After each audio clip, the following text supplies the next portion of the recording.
정부 정책에 대한 불확실성은 좀 많이 거치지 않을까. 이게 일단 통과되면 그 자체는 굉장히 파워풀하거든요. 일각에서는 1980년대 3조 호황 직전과 유사하다. 저는 가능성은 높다고 생각해요. 왜 어떤 면에서 가능성이 높냐면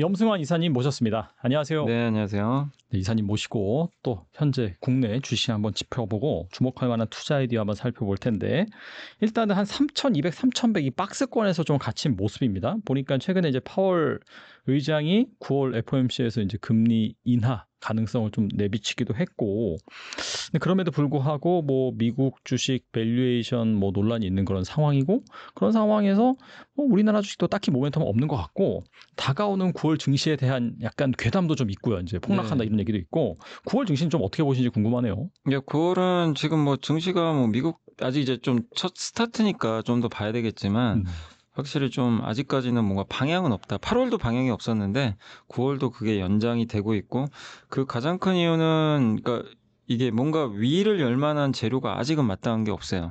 그러니까 미국도 지금 좀 모멘텀, 그러니까 실적 시즌 다 끝났잖아요. 엔비디아까지 끝났고, 그리고 FMC에서 금리 인하하는 건 다 아는 사실이고, 이게 특별하게 그게 모멘텀이 될 것 같지는 않고, 우리나라 같은 경우도 지금 이제 6, 7월 오르고 나서 8월에 정부에 대한 좀 일부 실망은 있었지만 또 상법 개정안이 통과됐기 때문에, 근데 이제 마지막 상법 개정안이죠. 그 자사주 의무소가. 근데 그게 아마 9월 아마 좀 말로 알고 있어요. 네. 그 본회의 통과되는 게. 네. 그러니까 좀 이제 9월 중순까지는 보면 이렇게 뚜렷한 뭔가가 좀 호재는 없는 상태거든요. 그래서 약간 제가 봤을 때는 지수가 뭐 어떤 방향을 잡기보다는 좀 소강 상태. 그러니까 위를 열기는 어렵고, 아래로는 뭐 3,000에서 3,100 사이 요 정도 좀 하단 좀 지지하면서 좀 등락을 거듭하는 그런 장세가 펼쳐질 것 같고요. 그럼 결국 9월에는 이 지수 플레이 할 건 별로 없어요. 지수보다는 결국 종목 장세. 네, 종목, 개별 종목 장세. 요즘에 9월 들어와서 확실히 뭐 로봇주라든가 일부 테마주들 막 움직이긴 하거든요. 그러니까 테마주 장세가 좀 당분간은, 시장이 지금 저는 약간 조선주 말고는 주인은 없는 것 같아요.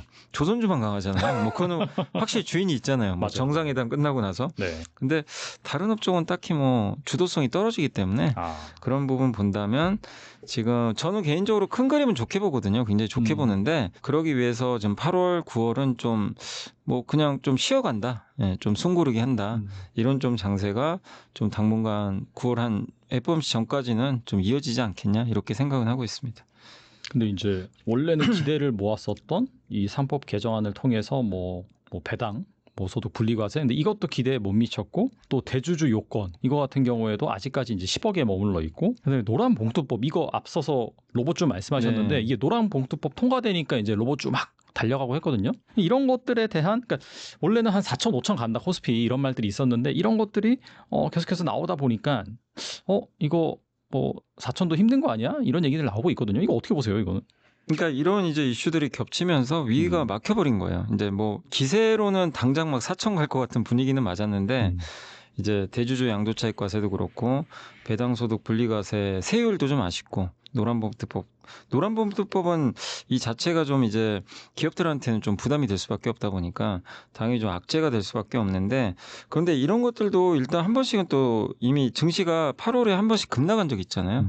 그때 한번 좀 반영은 또 했기 때문에 이게 또 악재로서의 영향력이 뭐 엄청 크진 않다 이렇게 좀 보고 있습니다. 그러니까 이제 위는 못 열고 밑은 또 약간 지지받고 이런 좀 지지부진한 장세인데, 다만 노란봉투법은 계속 이제 이게 좀 애매한 게 뭐냐면은 6개월 후에 시행인데, 이게 이런 이제 법안을 좀 만들고 이제 통과가 됐기 때문에 기업들한테 구체적으로 이게 어떻게 영향을 줄지 아직 명확하지가 않아요. 그러니까 하청업체들이 어떻게 뭐 소송 걸 수도 있고 파업을 할 수 있는데, 그게 어떤 사유로 할지 지금 우리가 모르잖아요. 그렇죠. 뭐 판례가 있는 것도 아니기 때문에. 그래서 이건 되게 좀 불확실하거든요. 그래서 이거는 6개월 후니까 일단 내년은 좀 돼야 우리가 판단을 할 수가 있다. 지금 판단할 수 있는 영역 자체는 아니에요. 그리고 6개월 동안 또 보완 입법이 가능도 해요.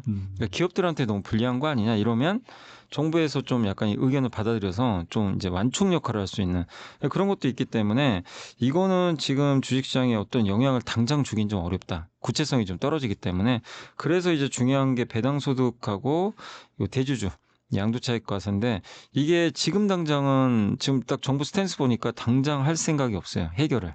당장 뭐 갑자기 50억으로 원복하고 이런 거보다는 조금 뭐 모르겠습니다. 이유는 모르겠는데 조금 약간 시간을 끄는 듯한 느낌이 시장의 좀 간을 좀 본다. 네, 이런 얘기도 맞아요. 있더라고요. 그런 느낌이 들어요. 그래서 아마 이거는 일단 추석 지나고 나서 일단 11월 정도에 저는 좀 아마 해결되지 않겠냐 이렇게 좀 생각은 하거든요.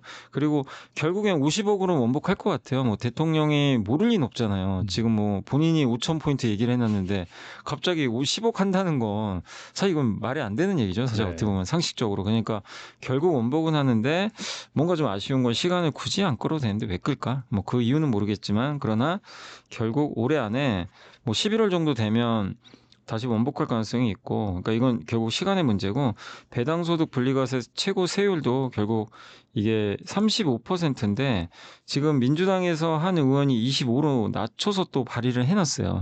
요게 이제 아마 요게 통과될지 모르지만, 네. 요 개정안이 만약에 통과되면, 이제 최고 세율이 25가 되니까 기존의 세율보다 훨씬 낮잖아요. 20%. 그렇기 때문에 대주주들이 이제 배당을 할 유인이 많이 생기겠죠. 그렇죠. 그래서 네네. 근데 다만 이것도 내년이 아니라 내후년에 주는 배당입니다. 그러니까 내년 이익 기준으로 해가지고 그 다음에 27년에 주는 배당부터 이제 적용이 되니까 조금 시간은 걸려요. 걸리지만 변하는 것 자체가 중요한 거니까. 그래서 올해 아마 저는 좀 추석 지나고 나면 이런 정부 정책에 대한 불확실성은 좀 많이 거치지 않을까 이렇게 보고 있고, 그래서 지금 가장 가까운 거는 9월 말로 이제 예정된 그 자사주 소각 의무 법안. 요게 일단 통과되면 그 자체는 굉장히 파워풀하거든요. 모멘텀은 되기 때문에 일단 정부 정책이 뭐 다 좋으면 좋지만 순차적으로 이렇게 자사주 소각부터 단계적으로 갈 수 있다. 요걸 좀 생각을 하시고, 그렇기 때문에 증시가 9월에 좀 흔들리면 저는 좀 비중을 늘리는 게 좋다고 생각하는 게, 정부 정책이 그렇다고 코스피 5천을 역행하는 정책으로 갈 것 같지는 않아요. 큰 그림에서. 네, 큰 그림에서. 그리고 저번에 구윤철 기재부 장관도 저번에 한 방송 나와서 사과했잖아요. PBR 열 때. 그러니까 심했어요, 좀. 본인도 이제 아는 거예요. 네, 좀 내가 정말 망발을 했구나, 잘못했구나. 그러니까 사과를 했고 뭐라고 했냐면 코스피 5천 문제 없다. 예, 이거는 이제 대통령과 의견이 일치한 거거든요. 근데 네. 그거를 확인을 해줬기 때문에 그러니까 너무 저는 좀 우려할 필요는 없어졌다. 이렇게 좀 생각은 하고 있습니다.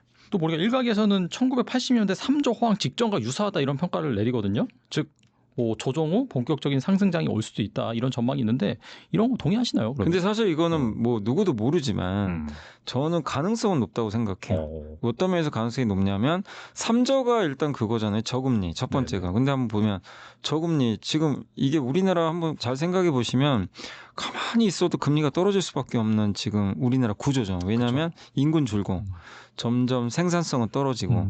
근데 이제 정부가 부양책을 쓰기 때문에 단기적으로는 금리가 좀 오를 수는 있어요. 근데 이제 우리가 구조적으로 봤을 때 그럼 금리가 좀 2%대가 3% 간다고 생각하는 분은 없잖아요.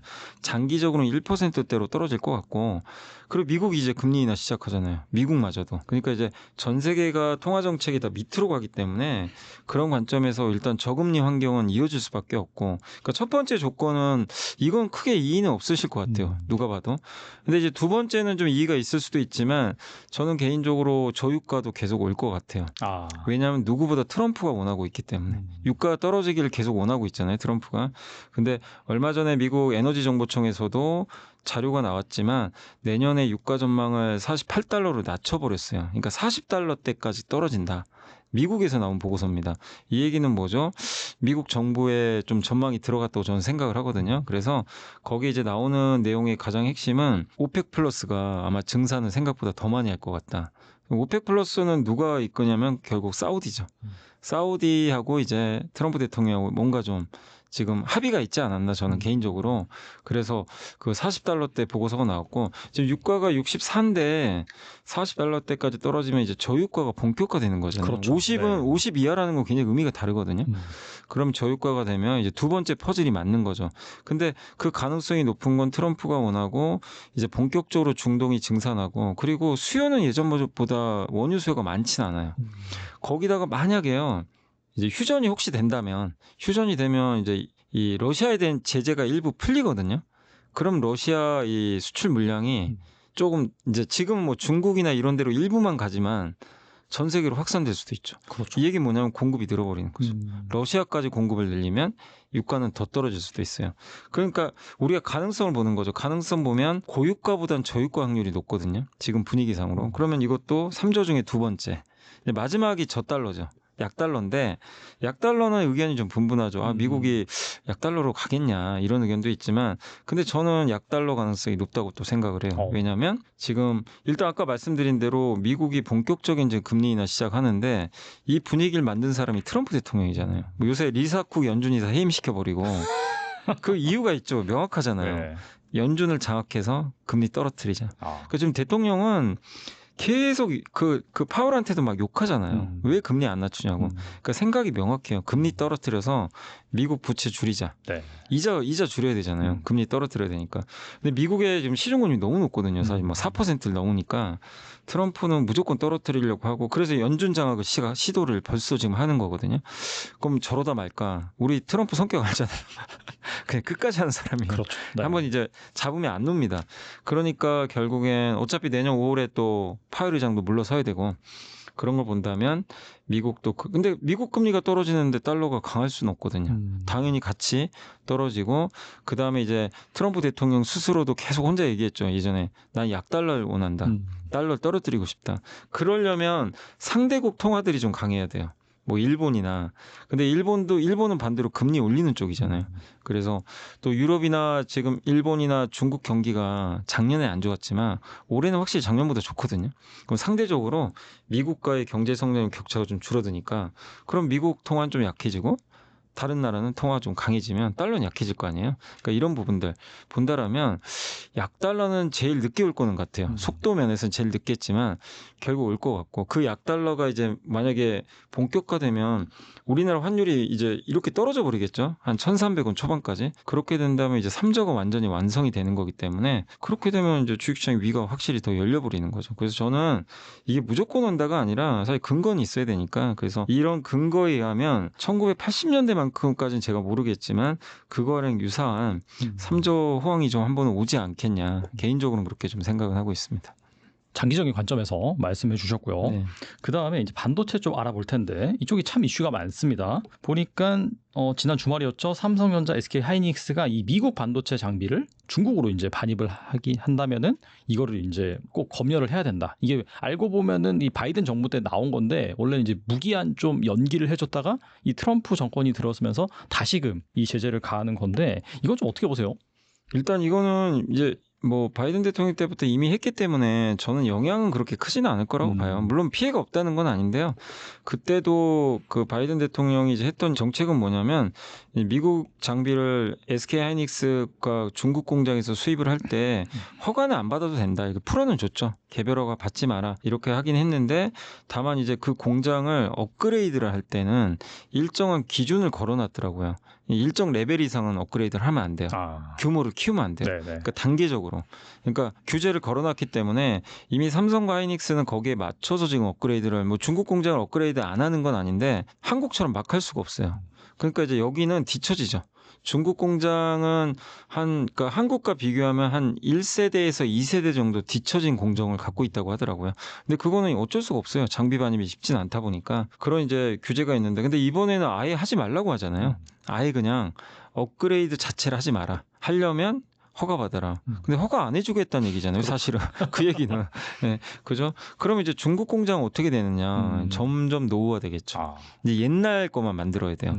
그렇게 되면 여기에 대한 이제 부분에 있어서는 결국 이제 이 공장 자체가 점점 가치가 떨어질 수밖에 없는 거고. 그러니까 삼성이나 하이닉스가 이거를 몰랐을 리는 없다고 생각해요. 이미 몇 년 전에 신호를 줬기 때문에 그래서 더욱더 한국 공장으로 저는 이제 첨단 공정을 계속해서 집중할 가능성이 더 높아졌고 속도가 더 빨라질 것 같다. 어차피 한국이나 미국의 공장 지어야 되거든요. 지금 분위기는. 근데 그 속도를 이번 이슈 때문에 더 빨라지게 만드는 요인이 됐다. 그래서 일단은 좀 불편하고 하이닉스가 중국 비중이 좀 높기 때문에 당연히 좀 일부 타격은 좀 받겠지만 이게 새로운 이슈는 사실 또 아니었기 때문에 그리고 제일 중요한 게 HBM이거든요. 주가 결정하는 게 HBM이죠. 그래서 HBM은 중국에 생산을 안 하고 거의 뭐 한국에서 하고 있기 때문에 그런 관점으로 본다라면은 저는 그렇게까지 영향을 좀 줄 건 아니다. 다만 낸드는 어느 정도 이게 단수를 올리려고 했는데 중국에서도 그게 좀 안 되니까. 근데 사실 이렇게 되면요 반도체 가격은 더 올라갈 거예요. 범용 반도체 가격이 오른다 얘기 왜냐 나오더라고요. 공급을 이제 네. 못 하게 돼요. 공급을 줄여야 되잖아요. 장비 반입이 제대로 안 되면 생산을 늘리기가 어렵거든요. 그러면 당연히 자연스럽게 공급이 주니까 반도체 가격 자체는 오를 확률이 높고 그러면 사실은 마이크론이 제일 좋죠. 마이크론은 중국 비중이 거의 없는 회사다 보니까. 그렇죠. 네. 근데 어쨌든 그런 관점에서 보면 반도체 가격은 이제 올라갈 가능성이 좀 상당히 높아졌기 때문에 가격 면에서는 오히려 좀 괜찮은 부분도 좀 나올 수도 있다라고 좀 생각을 하고 있습니다. 그리고 이제 한미 정상회담 거기 경제사절단으로 이재용 회장이 갔는데 엔비디아 그 젠슨 CEO랑 포옹하는 장면 또 이런 것들이 또 대대적으로 보도가 됐어요. 아무튼간에 뭐 5세대, 6세대 HBM의 엔비디아 납품이 머지 않았다 이런 얘기가 나오는데 어떻게 보시나요? 근데 이거 참 이렇게 포용했다고 될 거면 진작 됐어야 되는데 작년에 사인까지 해줬잖아요. 맞아요. 프로브드 아직도 기억납니다. 그래서 다들 흥분했죠. 드디어 삼성 들어간다. 근데 지금 1년 반이 지났는데 아직도 아무런 소식도 없어가지고 맞습니다. 네. 그래서 거기 좀 안타깝고 근데 어쨌든 지금 시장은요 삼성이 엔비디아 이제 HBM3 들어가는 거는 별 관심이 없어요. 이제 뭐 되더라도 되면 좋죠. 좋은데 그렇죠. 네. 이미 너무 늦어버려가지고 들어가도 물량이 얼마 안 되고요. 관건은 그거죠. HBM4 다음 버전인데 왜 이걸 기대하냐면 아직 하이닉스도 이거 공급을 안 했거든요. 마이크론도. 그러니까 3, 4 모두 다 HBM4는 아직 안 들어가 있어요. 그러니까 엔비디아가 지금 저울질을 하는 것 같긴 한데 그러니까 이제 삼성도 기대가 되는 거죠. 하이닉스가 못 들어갔다면 아직 삼성한테도 기회가 있는 거 아닌가? 그래서 왜냐하면 이제 내년 물량이 확정이 돼야 되는데 아직 이유는 모르지만 엔비디아가 아직 결정을 안 했더라고요. 예, 그 얘기는 3, 4 모두한테 기회가 생기고 그럼 가장 뒤쳐져 있는 삼성한테는 좀 기회가 될 수도 있는 거잖아요. 그래서 한번 HBM4는 한번 우리가 좀 기대를 해보자. 또 삼성이 최근에 그 반도체 수율도 조금씩 올라온다고 하니까 그래서 지금 최근에 또 뭐 테슬라 수주도 따낸 것처럼 엔비디아까지만 또 따낸다면 더 좋은 결과가 나오겠죠. 그래서 지금 주가에 엔비디아 납품이 안 된 부분은 뭐 아직까지는 좀 아쉽긴 하지만 시장이 삼성전자에 대한 시각은 아직도 그래요. 이게 진짜 될까? 이번에도 안 되는 거 아니야? 약간 이제 미덥지근한 부분은 아직은 있거든요. 그러다 보니까 이제 주가 시원시원하게 가진 못해요. 그래서 주가가 좀 최근에 정체 보이고 있지만 HBM4는 어쨌든 제가 봤을 때는 엔비디아 요구 조건을 보면 그 속도가 되게 중요하다고는 하더라고요. 그 속도를 맞출 수 있는 그 능력을 좀 삼성전자는 저는 가지고 있다고 보고 있기 때문에 하이닉스랑 그렇기 때문에 충분히 삼성과 하이닉스가 이렇게 둘이 좀 같이 들어가지 않겠냐라고 좀 생각은 하지만 아직까지는 결정이 안 됐기 때문에 이 결정이 나올 때까지는 우리가 좀 지켜봐야 되겠다. 그리고 기대는 하지만 어쨌든 포옹은 우리가 포옹했다고 너무 큰 기대는 하지 말자. 이 말씀을 좀 드리고 싶습니다. 뭐 이와 동시에 뭐 보면 파운드리 쪽에서 뭐 테슬라 애플 수주도 나오고 있고 이런 부분은 또 긍정적이라고 볼 수 있을까요? 테슬라하고 이제 애플 수주는 저는 그러니까 애플 수주보다 애플 수주한 건 좋죠. 네네. 왜냐하면 근데 이제 애플 수주 물량이 그 여기 카메라죠. 카메라 이미지 센서니까. 그러니까 그것도 좋은 거는 원래 소니가 독점하던 걸 이번에 아이폰 18이죠. 아마 내후년에 나오는 모델 같더라고요. 그러니까 그 모델에 그러니까 이제 미국의 지금 약간 오스틴 공장을 이용해서 이제 공급을 하는 건데 그 사실은 트럼프가 만들어준 거죠. 어떻게 보면. 왜냐하면 애플 아이폰은 이제 중국이나 인도에서 만드는데 그 공장을 미국에 옮길 수는 없고 근데 트럼프가 관세로 협박하니까 부품 공장을 미국에서 이제 만든 거죠. 부품은 미국에서 만들고 대신에 여기서 중국이나 인도 공장 보내서 조립하고 요걸 바꿨잖아요. 바꿨는데 그러면 이제 애플 입장에선 부품을 미국에서 만들어야 되는데 새롭게 공장 만드는 것도 쉬운 일은 아니거든요. 되게 돈도 많이 들고. 그러니까 근데 이미지 센서를 딱 봤더니 소니가 어디서 만드냐면 일본에서 만들어서 공급을 해요. 소니가 이제 만들어서 주는데 소니는 미국에 공장이 없잖아요. 반도체가. 삼성 오스틴 팹이 있어요. 있는데 공교롭게 삼성은 또 이미지 센서 사실상 세계 2등이죠. 소니에 이어서. 원래 기술력은 더 좋다고 하더라고요. 근데 애플이 채택을 안 해줘가지고 좀 아쉽긴 했는데 애플 입장에서는 이제 삼성을 배척할 이유는 없거든요. 저 오스틴 공장 바로 활용하면 되니까. 그 삼성은 그냥 어떻게 보면 애플하고는 이걸 할 거라고 생각을 못 했을 텐데 트럼프가 판을 딱 깔아줘 버리니까 미국에 공장이 있는 게 이게 어떻게 보면 이게 도움이 돼버린 거죠. 그러게요. 그래서 네. 이제 이게 수주가 됐기 때문에 이거 자체는 굉장히 호재가 될 수밖에 없고, 근데 더 많이 기대하는 건 테슬라죠.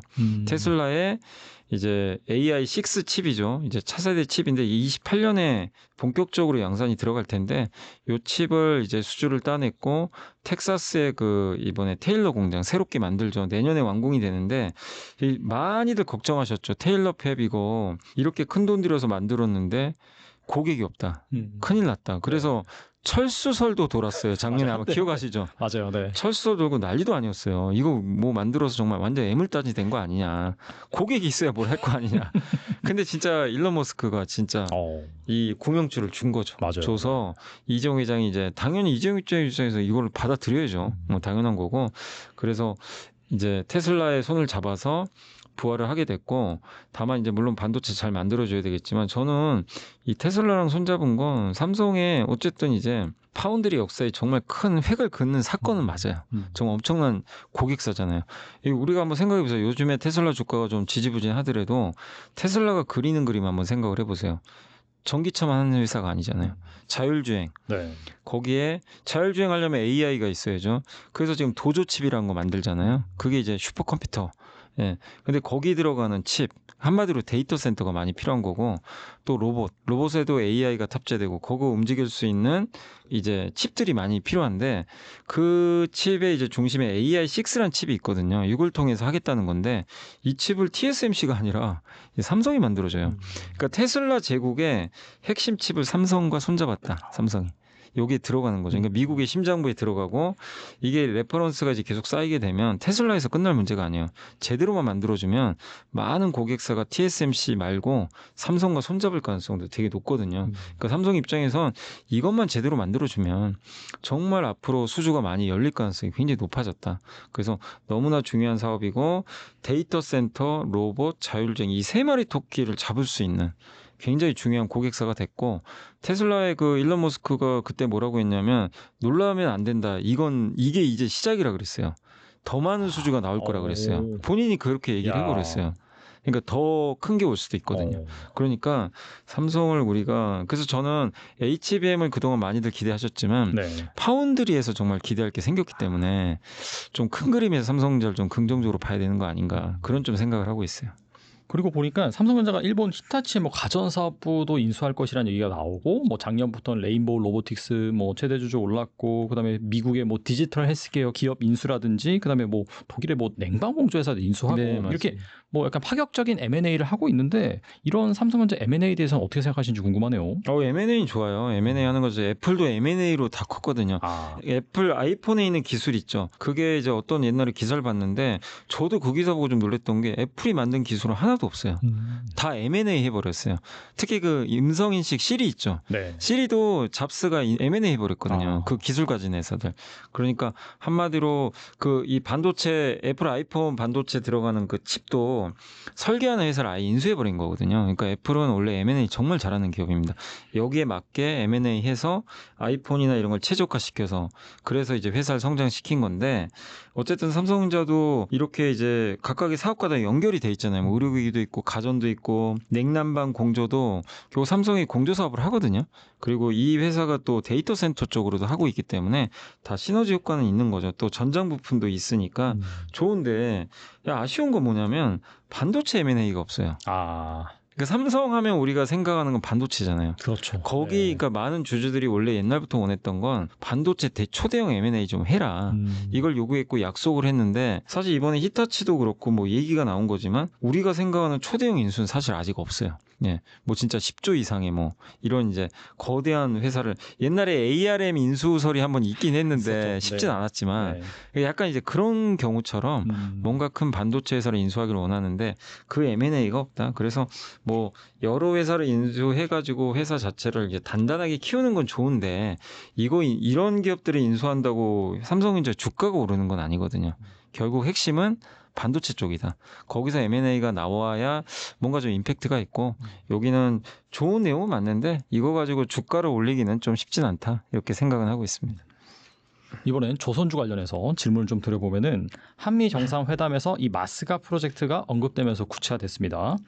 그런데 이제 그 당일날은 뭐 세론 물량이 나오면서 좀 하락하긴 했는데 그 이후에는 다시 반등에 성공하면서 정말 좋은 흐름을 보여주고 있거든요. 현 시점에서 조선주 어떻게 보시는지 너무나 많이 올랐다 뭐 이런 평가도 있고요.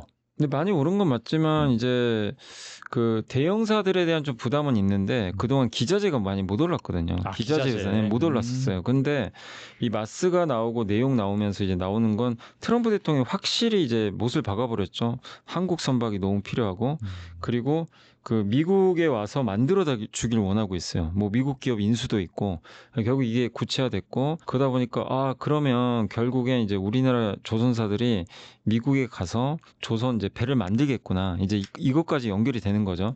그리고 얼마 전에 현대중공업과 현대미포가 합병한 것도 미포를 이용해서 이제 미국 군함 시장 진출하겠다는 게 목표거든요.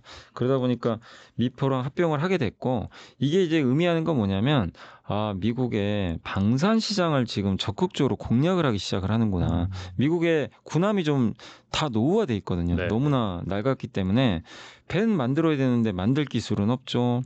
중국은 이겨야 되는데 방법이 없어요. 한국과 손잡는 법밖에. 그리고 좀 놀라웠던 게 삼성중공업은 원래 방산 안 하거든요. 방산 안 하는 회사인데 네. 이번에 그 한미 정상회담에서 나왔던 거죠. MOU를 맺었는데 그 미국의 비고르라는 회사가 있어요. 비고르 마린인가 이름이 아마 그럴 거예요. 그 회사가 뭐 하는 회사는 군함 수리해 주는 회사예요. 건조. 여기랑 갑자기 MOU를 맺은 거예요. 그 삼성도 군함 시장 진출하겠다라는 뭐 군함을 건조까지 할지 모르지만 그러니까 이제 그러니까 미국이라는 시장이 열렸죠. 또 거기에 군함 시장이 열리죠. 또 미국에서 LNG 운반선이나 이런 거 만들겠죠. 이 모든 걸 하려면 기자재가 가야 됩니다. 그러니까 기자재 시장이 열려버린 거예요. 갑자기. 네. 판이 커져버린 거죠. 순식간에.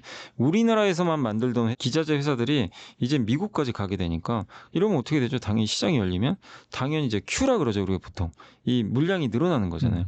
그러면 이제 밸류가 탁 튀어버리죠. 그래서 지난주에 조선사가 간 게 아니라 지난주부터 이제 움직였죠. 이 기자재 회사들이 이제 탁탁 튀면서 움직였는데 기자재는 그동안 조선 사사가 올라갈 때 동안 굉장히 부진한 경우들이 많았어요.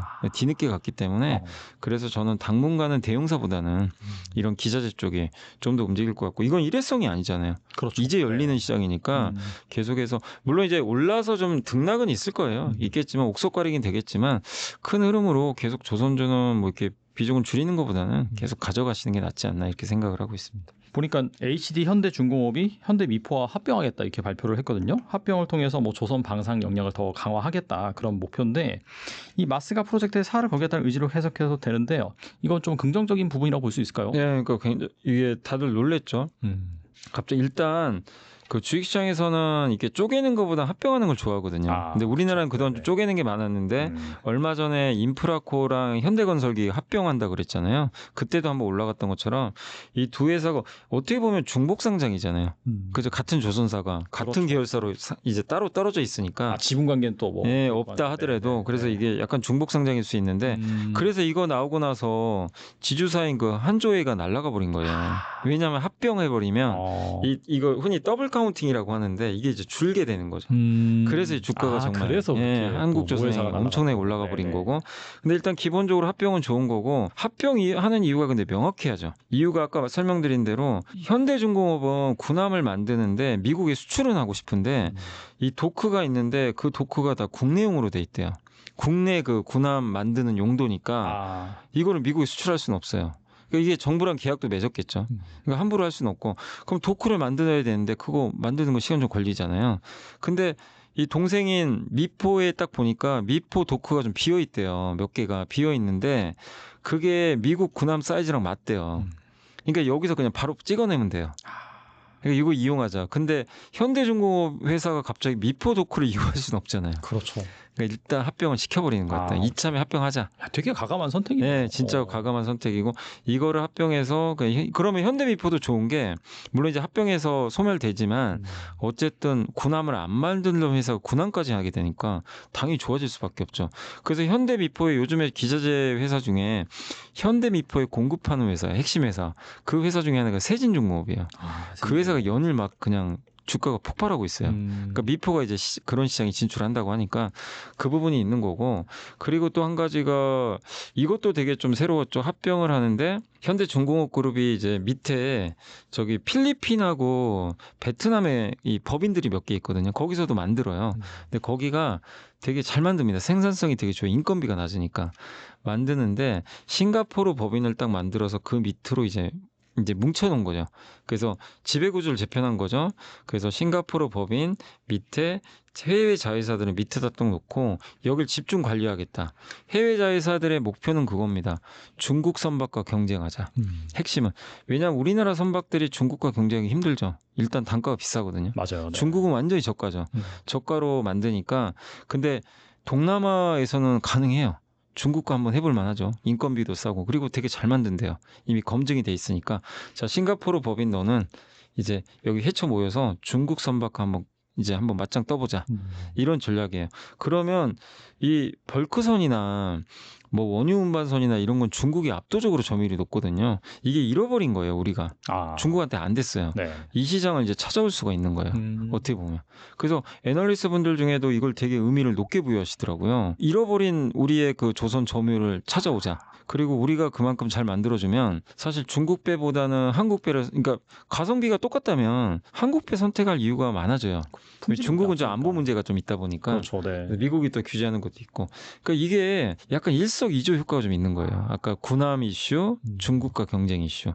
그래서 시장에서 굉장히 이걸 좀 긍정적으로 보고 있다. 이렇게 봐야 될 것 같습니다. 그리고 이 러우 전쟁 종전 가능성이 제기되면서 방산주가 한 번 꺾였는데 다시 최근에 이 돌아가는 걸 보면은 갑자기 또 중국의 전승전날 또 푸틴이랑 김정은이랑 또 만나서 같이 또 얘기하고 하는 거 보면은 이거 종전 생각보다 쉽지 않겠는데 하면서 다시 또 시세가 또 나오고 있더라고요. 이 방산주는 좀 어떻게 보시는지 궁금하네요. 근데 이게 방산은 그렇게 보세요. 뭐 휴전한다고 바뀔까요? 휴전한다고 해도 당장은 뭐 방산주의 악재는 되는데, 그러면 유럽이 지금 이제 GDP에 앞으로 나토가 목표는 5%까지 지출하는 거예요. 네. 방위비를. 지금 한 2.5인가 아마 그 정도 되겠죠. 이걸 계속 늘리는 건데, 그러면 이제 러시아랑 우크라이나 휴전하고 종전했으니까 이제 전쟁 안 나겠지 하고 과연 그럴까? 그건 너무 순진한 생각이죠. 그죠? 네. 이거는 이어져요. 그렇기 때문에 뭐 그거랑 별개로 방산에 대한 긍정적인 시각은 유지하는 게 맞는데, 다만 이게 혹시 종전이나 휴전이 만약에 임박한다면 그건 당연히 방산주한테 안 좋거든요. 그러니까 이제 주가는 흔들릴 수 있다. 그때를 이용하면 좋겠죠. 또 오히려 그렇게 보시면 되겠고. 근데 이제 최근에 또 방산주가 좀 또 올라가는 이유는 이번에 물론 이제 전승절에 러시아도 오고 지금 북한도 갔잖아요. 뭐 그러다 보니까 이 전쟁이 쉽게 안 끝날 것 같고 그런 분위기도 있고, 독일의 이제 총리도 뭐라고 했냐면은 우크라이나에 대해서 이 종전 좀 쉽지 않다라는 식으로 얘기를 하더라고요. 이 독일 총리가. 그래서 계속 자금 지원해야 된다. 예, 되게 장기전으로 보고 있어요. 근데 트럼프가 좀 즉흥적인 거 되게 좋아하잖아요. 트럼프랑 이제 푸틴이 딱 만난다고 하니까 이거 휴전하는 거 아니야? 그때 분위기는 그랬죠. 맞아요. 근데 이 분위기가 어떤 분위기냐면 옛날에 문재인 대통령이 있을 때 갑자기 판문점이었나요? 거기서 만났잖아요. 맞아요. 만난 거 기억하시죠? 근데 그때 분위기는 이러면 진짜 통일되는 진짜 그때 분위기 그랬어요. 근데 결국 그러고 끝났어요. 그냥 아무것도 없어요. 사실은. 약간 지금 이번에 이 분위기도 한번 트럼프가 뭐 푸틴 만난 것까지는 좋은데, 그때 분위기는 바로 젤렌스키랑 푸틴이 만나서 협상까지 가는 게 빨라질 거라고 다들 그랬거든요. 근데 아무런 얘기가 없어요. 시간이 지났는데 후속 얘기가 전혀 없어요. 둘이 안 만날 것 같아요. 지금 분위기 자체는. 이러다 보니까 이게 좀 쉽진 않구나. 그래서 방산주가 다시 오르는 분위기거든요. 그래서 뭐 그게 되냐 안 되냐 이거보다도 방산주에 대한 큰 그림은 어쨌든 긍정적으로 보시되, 다만 휴전이 되냐 마냐에 따라서 뭐 단기 변동성 정도는 나오는 거지, 여러분들이 그 그림 자체는 계속 우상향하는 그림으로 보는 게 맞는 것 같습니다. 뭐 휴전이나 종전 얘기가 나와서 조정을 받으면은 그때 이제 뭐 좋은 기회를 줄 수 있다. 그렇게 생각해 볼 수 있겠네요. 그리고 이 굴욕 계약으로 논란으로 이 급락세를 보였던 원전주가 한미 정상회담 이후 다시 좀 부각이 됐다가, 하지만 뭐 신고가를 내지 못하고 아무튼간에 그 박스권에서 지금 갇혀 있는 모습인데, 이 원전주는 어떻게 보시는지 궁금하네요. 그러니까 원전주는 저는 개인적으로 계속 좀 원전도 좋게 보고, 이게 원전이 이런 거죠. 지금 체코 수주 따내고 우리가 기대하는 거는 유럽이나 이제 미국의 수주 따내는 거잖아요. 근데 아직까지는 그런 구체적인 안은 안 나왔지만, 근데 사실 이제 주가가 제일 좋을 때는 우리가 현실화되는 것보다는 상상할 때가 훨씬 좋거든요. 주가가 이제 미래를 미리 당겨와서 맞아요. 이렇게 네. 되겠지. 네. 근데 이제 물론 그게 계속 안 되면 주가는 빠지지만, 사실 누가 봐도 지금 많은 국가들이 원전을 원하거든요. 원전 유럽도 마찬가지죠. 미국은 말할 것도 없죠. 예. 트럼프 대통령이 행정명령에 서명까지 해가지고 빨리 원전하자 이렇게 얘기를 했기 때문에 원전이라는 것, 그러니까 이런 거예요. 투자하신 분들한테도 저는 말씀드리고 싶은 게, 주식 투자하신 분들 중에도 원전 반대한 분도 분명히 계실 거예요. 원전 안 된다, 하면 안 된다 이런 분, 아니면 원전은 해야 된다 네. 이런 분도 있고, 그 찬반 의견은 있잖아요 사실은. 근데 투자할 땐 그건 아무런 도움이 안 돼요. 내가 원전에 반대해도 원전 산업이 열렸으면 투자를 하셔야 되는 거예요. 그렇죠. 그죠? 네. 근데 그러면 근거는 뭐냐? 원전을 전 세계가 좀 다 하잖아요. 옛날에는 막 탈원전 하는 국가가 많았는데 네. 지금은 우리도 바뀌었고, 유럽에 지금 오스트리아 빼고는 다 탈원전 포기했습니다. 다 친원전으로 바꿨고, 뭐 미국 말할 것도 없고, 이제 아시아에서는 대만은 좀 탈원전 국가더라고요. 근데 대부분 국가들이 지금 원전 하려고 하죠. 그 원전은 이제 가는 방향은 맞아요. 요거를 의심할 필요는 없고, 그러면 그 원전 시장이 열리는데 왜 원전주가 좋냐면, 이걸 할 수 있는 역량을 가진 나라가 몇 개나 되냐 이거죠. 없어요 사실은. 그러니까 미국은 원전 잘하죠. 잘하는데 미국은 시공 능력이 없어요. 웨스팅하우스가 뭐 건설 능력 자체가 없어요. 그 설계만 하죠. 약간 엔비디아 느낌 나는 거죠. 반도체랑 비슷하네요. 네, 맞아요. 햄리스 회사. 예. 그러니까 이제 원천 기술은 있고, 그래서 이 미국은 파트너를 맺고 가야 돼요. 그럴 수밖에 없고. 근데 이거를 그러면 하는 나라가, 다 제대로 하는 나라가 미국 빼면 프랑스 있고요, 러시아 있고, 중국 있고, 한국 있거든요. 4개밖에 없어요 사실상. 4개인데 중국, 러시아는 어차피 뭐 유럽과 미국에 들어갈 수는 없잖아요. 불가능하죠 사실상. 애초에 경쟁 상대 아니고. 프랑스밖에 없어요. 근데 아시잖아요, 프랑스는 악명이 높죠. 너무 오래 걸려요. 납기가 좀. 네. 너무, 우리보다 한 10년 걸려요. 그거 맡기겠습니까? 네. 그러니까 아무리 생각해도. 그래서 결국엔 이 시장, 유럽이나 미국 시장의 주인공은 한국이다. 저는 그렇게 보고, 다만 이제 여기서 논란이 됐던 건 이거죠. 미국 입장에선 이걸 알겠죠. 통행료 내라는 거죠. 너네 가고 싶어? 유럽과 미국 하고 싶지? 우리한테 통행료 줘. 그게 웨스팅하우스에 기술료 주란 얘기예요. 이 로열티 달란 얘기죠. 근데 이거를 합의를 한 것 같더라고요. 올해 1월에 그렇게 하기로. 근데 그럴 수밖에 없었던 게, 체코 원전 수주 따낼 때도 바로 딴지 걸었잖아요. 웨스팅하우스가. 너네 왜 우리 기술 가지고 해? 그래가지고 그때 합의 안 됐을 때 그 체코도 어쩔 수 없어서 일단 스톱 시켜놨거든요. 근데 1월에 합의되고 나서 체코 수주 딱 따내버렸잖아요. 네. 그러니까 이 얘기는 뭐냐면, 우리가 앞으로 미국은 물론이고 유럽을 장악하고 싶으면 우리가 팀 코리아로 갔을 때 웨스팅하우스가 계속 딴지 걸 거예요. 그러면 또 합의를 해야 돼요. 그럼 그때마다 계속 시간이 걸리고 결국 못 해요. 그러면 할 수가 없어요. 그래서 이제 우리는 실리를 찾기 위해서 일정 부분 통행료 주자. 대신에 웨스팅하우스랑 손잡고 미국과 손잡으면, 원래 우리나라 이번에 합의 내용 보니까 팀 코리아 단독으로는 이제 미국과 유럽 못 가게 돼 있어요. 합의를 했더라고요. 대신에 이제 손잡고 가면 돼요. 지분 합작사 만들어서. 그래서 웨스팅하우스 일부, 우리나라가 한전이 중심이 돼서 일부 합작사 만들어서, 그러니까 미국과 유럽을 다 가는 거예요. 네. 그럼 시장이 엄청 커지는 거죠. 이게 열릴 것 같아요. 그래서 약간 조선과 좀 그림도 비슷해요. 그러네요, 진짜. 예. 미국도 원전 엄청 지어야 되거든요. 근데 우리는 최고 강점이 단가가 싸게 해서 빨리 만드는 게 진짜 장점이죠. 그리고 우리나라에 최고의 시공회사들이 많으니까, 그런 걸 본다면 아직 원전 시장 제대로 열리지도 않았어요. 열리지도 않았는데 고점을 논하는 건 너무 빠른 것 같고, 앞으로 많은 기회들이 있을 거고, 그리고 또 SMR도 있잖아요. 소형 모듈 원자로 시장도 또 따로 열리기 때문에, 그런 거 보면 원전이 어떤 노이즈들이 또 나올 수도 있어요. 막 악재라든가 이런 것들이. 저번에 어쨌든 투산 에너빌리티도 한번 이것 때문에 빠졌잖아요. 그렇죠. 그런 이슈들이 생길 때 겁먹지 말고 그때를 오히려 기회로 활용하자. 그래서 원전도 좀 긴 호흡으로 우리가 좀 구조적인 성장을 기대하면서 봐야 된다, 이렇게 생각을 합니다. 원전도 그러면 조선처럼 그 약간 메인 주식 같은 경우에는 너무 좀 많이 올랐으니까 좀 기자재 이런 쪽을 봐야 되나요? 네, 기자재도 있는데 그래도 아직은 이게 원전은 좀 조선과 다른 게 아직은 실적이 안 좋아요. 그죠. 이게 좀 너무 오래 걸려요. 그러니까 조선처럼 이게 계속 수주가 꾸준히 나오면서 가는 게 아니라 너무 초대형 사업이다 보니까 막 20조짜리잖아요, 한 번에. 그러니까 이게 수주가 연속적인 게 좀 없다 보니까 실적이 좀 반영되는 속도도 늦고, 그러니까 기자재까지 온도가 가기에는 좀 시간이 걸려요. 그래서 원전은 좀 다르게 그냥 대형주 저는 하시는 게 좋다. 대형주, 뭐 이렇게 우리가 잘 아는 대형주 위주로만 일단 집중하고, 기자재는 좀 나중에 하는 게 좀 낫지 않나 이렇게 생각을 합니다. 2차 전지 좀 알아보겠는데 최근에 보니까 이 배터리사의 ESS 수주 그다음에 리튬 가격이 또 저점에서 좀 많이 반등을 했습니다. 그러면서 2차 전지 주식들이 드디어 좀 고개를 드는 모습인데 이 하반기에도 이런 흐름이 좀 이어질지 어떻게 보세요? 바닥은 찍었는데 추세 상승은 아직까지는 좀 쉽지는 않고요. 이게 뭔가 지금 리튬, 그러니까 중국이 리튬에 대해서도 이제 구조조정한다는 얘기도 있고 또 최근에 ESS 수주도 물론 좋은데 핵심은 전기차거든요. 전기차가 이제 9월 30일부터 미국에서는 전기차 구매할 때 1,000만 원 받거든요. 네. 이거 보조금 이제 안 줍니다. 그럼 더 안 팔리겠죠. 그래서 이거는 좀 불편한 이슈는 맞아요. 근데 물론 반영은 됐는데 그래서 전기차 하나가 지금 우리가 기대하기가 아직은 좀 쉽지 않죠. 시간이 걸리니까 그런 면으로 본다면 이게 옛날처럼 주도주가 되는 건 사실 쉽지 않아요. 쉽지 않은데 그래도 이제 바닥은 찍은 상태에서 중국이 리튬에 대한 공급을 조금만 줄여준다면 리튬 값이 더 이상 안 떨어질 거 아니에요. 그럼 양극재나 소재 기업들의 실적은 바닥은 찍은 거죠.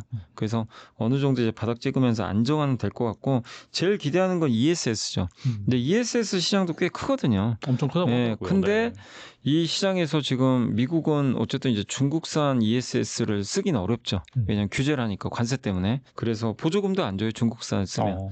그래서 우리나라가 이제 앞으로 미국의 ESS 시장을 장악할 가능성이 굉장히 높다. 그런 면에서는 밸류가 좀 올라갈 가능성이 있습니다. 그래서 저는 그 ESS 관련된 기업들은 좀 볼만하고 그러나 2차 전지 관련주들이 와 정말 요즘에 잘 나가는 조선이나 원전처럼 되는 거는 현실적으로 어려워요. 당장 1, 2년 안에는. 그러려면 진짜 전기차가 많이 팔려야 되겠죠. 예, 그런 건 좀 아니고 아니면 로봇이 많이 팔리든가. 로봇에도 왜냐하면 배터리 들어가거든요. 그렇죠. 네. 거기도 엄청 좋은 성능의 배터리가 들어가야 되는데 휴머노이드 로봇이 대중화되려면 몇 년 걸리잖아요. 당장은 아니기 때문에 그러니까 결국 오겠죠. 배터리 사이클도 오는데 좀 멀어요. 아직까지는. 그래서 배터리주들은 일단은 바닥 찍은 상태에서 어느 정도 그러니까 조선이나 방산이나 이런 주도주가 좀 쉴 때 한 번씩 좀 오르는 그런 관점으로 이렇게 회복되는 정도지 주도주가 될 때까지는 조금 시간은 좀 걸린다는 걸 염두에 두시고 다만 인내심이 좀 강하신 분들이라면 고점에 사가지고 좀 많이 물려 계신 분들은 여기서 포기할 단계는 아니죠. 이미 뭐 바닥은 다 형성은 됐거든요. 네. 그러니까 시간이 걸리더라도 인내하는 건 좋은데 아직은 너무 막 이렇게 큰 업사이드를 높게 보고 그럴 단계는 아직은 아니다 이렇게 생각을 합니다. 그리고 앞서서 로봇주 말씀해 주셨는데 이게 보니까 로나 봉투법 이게 통과되면서 이게 앞으로는 좀 사람 많이 안 쓸 네. 거다라는 관점에서 약간 테마성으로 좀 오르는 것 같긴 하더라고요. 아무튼간에 두산 로보틱스, 뭐 레인보우 로보틱스, 뭐 주도주죠. 이런 주식들이 단기간에 급등세를 보여서 시장에 관심을 끌긴 했는데 좀 어떻게 보시는지 이 로봇주는 좀 투자자들이 어떻게 봐야 될까요?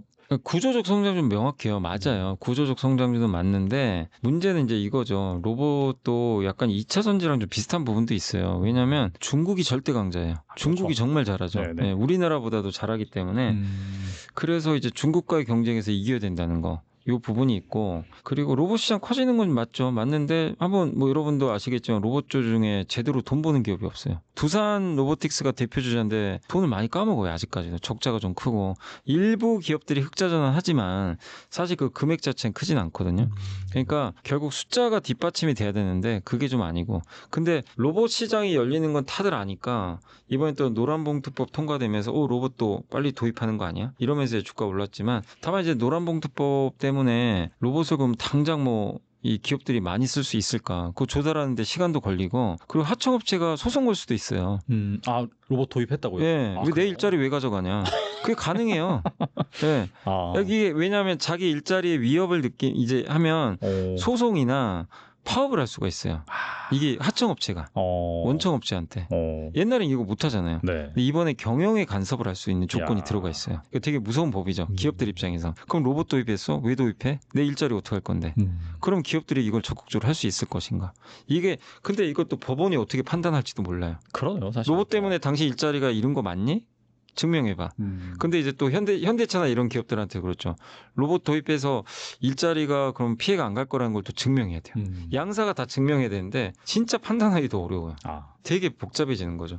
그러니까 단지 우리가 그냥 로봇이 많아지겠지 이 생각을 할 게 아니라 노란봉투 때문에 오히려 도입이 안 돼 버릴 수도 있어요. 기업 입장에서는. 이 부분 때문에. 그러니까 참 이게 어려운 거죠, 사실은. 그래서 저는 노란 목표 때문에 만약에 그것 때문에 올라갔다면 네. 로봇주는 오히려 팔아야 된다.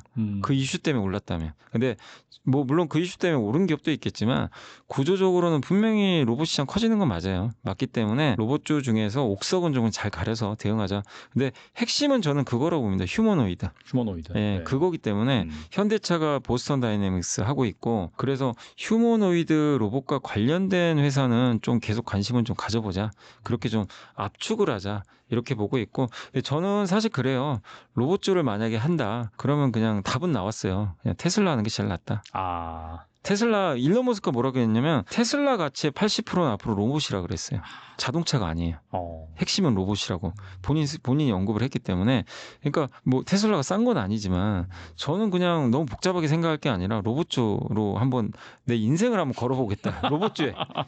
그럼 테슬라를 해야지 주변주 할 필요는 저는 사실 없다. 근데 우리나라 로봇주를 하겠다 그러면 적절하게 사고 팔아야지. 왜냐하면 이게 아직 숫자가 안 나오는 업종이다 보니까 네네. 너무 좋다고 이렇게 쫓아가면 또 물리고요. 그럴 수 있기 때문에 좀 사고 파는 전략도 한번 고민해보자 이렇게 말씀드리겠습니다. 우리나라는 뭐 하드웨어 이런 뭐 부품이나 뭐 아니면 주요 핵심 뭐 감속기라든지 액추에이터 이런 거 좀 있는데 테슬라처럼 완전체는 또 아니다 보니까. 네, 근데 테슬라가 누가 봐도 지금 제일 중국 빼고는 가장 앞서 있잖아요. 그래서 아니면 뭐 현대차도 괜찮긴 해요. 보스턴 다이내믹스에 있으니까. 그래서 한번 그런 부분에서 일단 좀 로봇을 바라보는 것도 좋지 않나 이렇게 생각은 하고 있습니다. 그리고 미국이 중국 바이오 기업을 견제하는 생물 보안법을 사실상 재추진하고 있는데 아무래도 이 바이오 주식들 어떻게 본다면은 뭐 몇몇 종목들은 관심을 받고 있는데 sek터 전체 관점에서 약간 소외되어 있는 그런 측면도 있는 것 같거든요. 바이오 업종을 어떻게 보시는지 궁금하네요. 근데 확실히 근데 9월 들어와서 바이오가 세긴 세요. 바이오 전체로 보면 굉장히 셉니다. 알테오젠도 코스피 이전 얘기가 있어서 네. 한번 급등을 했고 또 바이오가 왜 보통 금리 인하게 되면 이제 그 강하다는 얘기가 많이 나오잖아요. 근데 이제 실제로 9월 금리 인하 가능성이 거의 높아지다 보니까 미국도 마찬가지거든요. 그래서 바이오주들이 좀 세게 움직이는 그런 모습들이 좀 최근에 일단 좀 나오고 있고 또 시장이 이렇게 좀 지지부진할 때 방어주로 좀 바이오주들이 또 올라가는 경향들이 있거든요. 그래서 그런 부분도 있어서 바이오주들은 저는 당분간 좀 괜찮지 않겠냐 이렇게 보고 있고 최근에 근데 바이오 중에서 제일 강한 거는 어쨌든 신약 개발 특징은 그거죠. 이번에 또 올릭스가 상한가를 갔는데 이렇게 글로벌 엄청난 큰 제약사들 있잖아요. 그러니까 우리나라 알테오젠이 머크랑 계약을 했었고 뭐 ABL 바이오, 리가켄 바이오 이런 회사들이 글로벌 제약사랑 계약을 맺었는데 올릭스도 똑같아요. 일라이릴리랑 저번 몇 달 전에 계약을 맺었거든요. 네네. 이런 기업들이 왜냐면 이거 검증돼 있잖아요. 큰 회사랑 계약을 맺었기 때문에 그래서 확실히 그런 기업들이 부상을 하지 않겠냐 계속 좀 주도를 할 것 같고 생물보안법은 계속 이제 아직은 법안 통과는 안 됐지만 이번에 미국의 국방 수권법에 이걸 같이 넣어버렸어요. 그러면 아마 가을경에 그 미국에서 이 법안 올려가지고 통과시킬 가능성이 높거든요. 작년에는 국방 수권법에 못 들어갔어요. 법안이 아예 안 됐어요. 이번엔 들어갔으니까 통과될 확률이 되게 높아졌습니다. 핵심은 그거죠. 중국 바이오랑 이제 거래하지 말라는 거니까 중국 바이오 위탁 생산 기업은 이제 위축되겠죠. 그 빈자리를 우리가 채울 거니까. 그래서 저는 생물보안법 이슈 여전히 유효하기 때문에 위탁 생산하는 업체들 있잖아요. 여기에 대해서 긍정적으로 보시면 좋겠고 물론 대표 기업은 삼성바이오인데 근데 삼성바이오는 이제 곧 있으면 거래 정지 들어가거든요. 분할 때문에. 네. 그래서 이제 거래가 막힐 수는 있다라는 거 좀 염두에 두시되 분할하고 나면 한쪽은 이제 그 바이오 시밀러가 되는 거고 한쪽은 이제 진짜 순수하게 위탁 생산만 하는 거잖아요. 순수 업체가 되거든요. 그럼 밸류가 더 올라갈 수도 있어요. 그래서 분할 이후에 저는 삼성바이오 이 주가 흐름은 굉장히 괜찮지 않을까. 또 그때쯤이면 분할 끝나고 나면 생물보안법도 통과됐을 가능성도 있거든요. 그래서 저는 계속 이런 CDMO, 이 바이오 위탁 생산 쪽도 계속 좀 중장기적으로 주목하자 이렇게 좀 생각을 하고 있습니다. 네, 좋은 투자 아이디어 많이 말씀해 주셨는데 이 밖에 주목할 만한 투자 아이디어 있을까요? 저는 이제 9월이나 10월에 가장 주목을 해야 될 건 결국은 그거거든요. 10월 말에 에이펙 정상회담 열리잖아요. 그때 누가 오죠? 일단 미국의 트럼프 대통령 온다고 본인이 오겠다고 했고 또 한 명이 이제 중국의 시진핑 온다고 했기 때문에 네네. 만날 가능성이 되게 높아요. 그러면 일단 기본적으로 관광객이 엄청 올 것 같아요. 예, 지금도 많이 해요. 한국에 이게 또 캐대언하고도 연결 다 돼 있죠. 캐대언 때문에 한국 가서 관광하려는 사람들 되게 많아졌잖아요. 외국인 네네. 중에. 그러니까 관광이 그 한류 문화가 확산되는 것도 하나 있지만 에이펙 정상회담이 가지는 그 큰 상징성, 그 한국에 대한 관심은 더 올라가겠죠. 그렇기 때문에 한국 관광 수요가 되게 많아질 것 같아요. 그래서 저는 그런 부분을 본다면 중국이나 해외 관광객이 한국 와서 돈 쓸 것들 있잖아요. 대표적인 카지노, 호텔 네. 이 두 개 업종을 계속 좀 긍정적으로 바라보자. 예, 그러니까 9월과 10월을 바라보는 관점에선 좀 이쪽 계속 말씀드리고 싶고 그 다음에 또 결국 이 또 한 가지가 엔터 쪽. 예, 이번 아까 캐대언 말씀드렸지만 결국 우리나라 케이팝을 좋아하는 사람만 좋아했지 사실 해외 전 세계로 보면 모르는 사람도 많거든요. 케이팝이 뭔지. 근데 이 넷플릭스의 애니메이션이 캐대언이 열풍을 일으키니까 케이팝 몰랐던 사람들이 이제 알게 된 거예요. 이게 이제 문화 현상이 하나 돼버린 거죠. 저런 게 케이팝이네. 노래 좋네. 그래서 막 빌보드에서 1등하고. 그러면 이제 점점 우리나라 그 케이팝 그룹들이요 해외에 진출하기가 더 용이해지죠.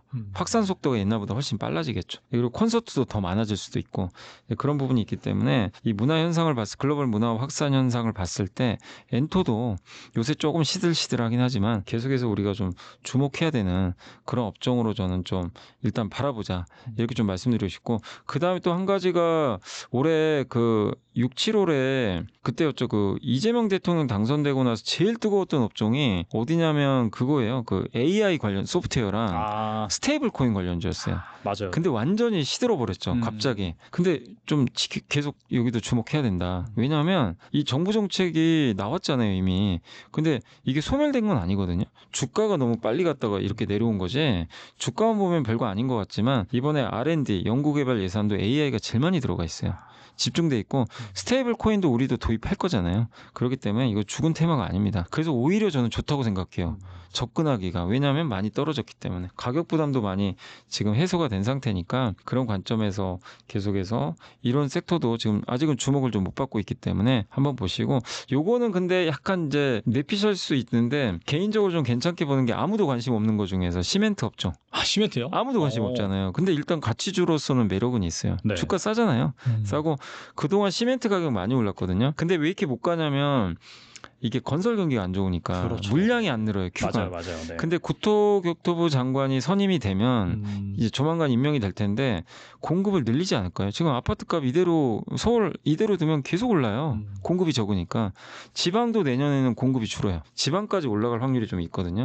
결국 그렇게 되면 아파트 공급을 안 늘릴 수는 없는 것 같아요. 어떤 정부가 들어오더라도 그럼 결국엔 큐는 언젠가 늘 거고.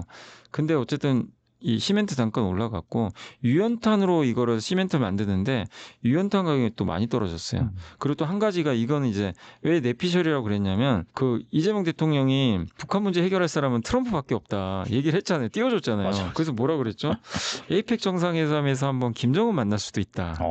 그러면 그 얘기는 뭐죠? 이게 테마일 수도 있지만 남북 경협 이슈가 또 한번 남북 경협은 대표 주자는 시멘트 정상. 그래서 이제 이게 테마로도 약간 엮일 수도 있지만 사실 그거 아니더라도 저는 내년까지 보면 시멘트 괜찮을 것 같아요. 그 아까 말씀드린 그런 이유들 때문에 주가도 저평가돼 있고 그래서 시멘트 업종도 한번 좀 바라볼 만하다 이렇게 생각하고 있습니다. 그렇다면 1억 정도 있다라고 한다면은 뭐 포트폴리오 어떻게 꾸리면 좋을까요? 근데 저는 이제 1억 정도 있다면 결국 지금은 주식을 해야 되는 시긴 맞아요.